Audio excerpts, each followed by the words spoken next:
Hello and welcome back to the channel today. Today we're going to be doing some band ankle distractions, perfect for increasing your ankle and foot mobility.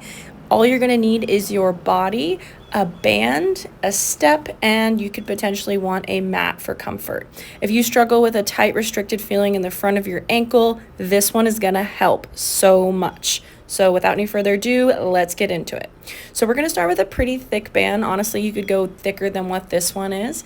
And we're going to place this band right over your talus bone. It's going to be right on the front of your ankle, and you might want someone to help you find it if you don't know where it is, or Google it. From there, we want to walk away until we have a good amount of tension on the front of the ankle, and then you're going to drive your knee forward right over the middle of your foot, second or third toe. Keep the heel down. Pause for 2 to 3 seconds at the end of your range. Come out of it. We're going to do somewhere between 15 and 50 reps of this exercise.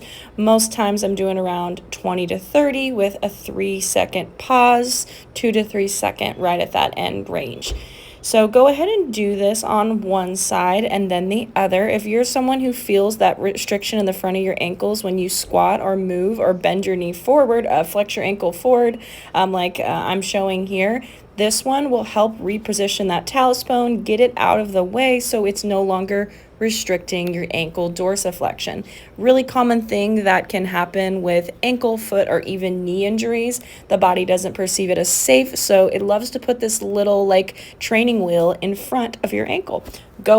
Go ahead and repeat that on the other side, and then we're going to get into the foot ankle distraction. So I perform these at the gym with my hands, but this is a way you can kind of recreate that at home. Most of us have a lot of pronation of the feet musculature, so that it rolls inward, and the muscles on the bottom of the feet and the muscles that support the toes aren't very active.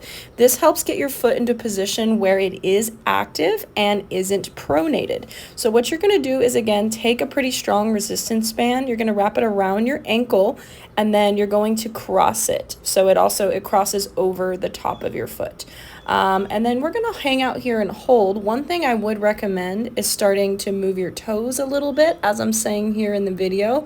So I'm finding a couple toe wiggles. I'm trying to use my big toe, and here is a little bit of a better video of what I mean.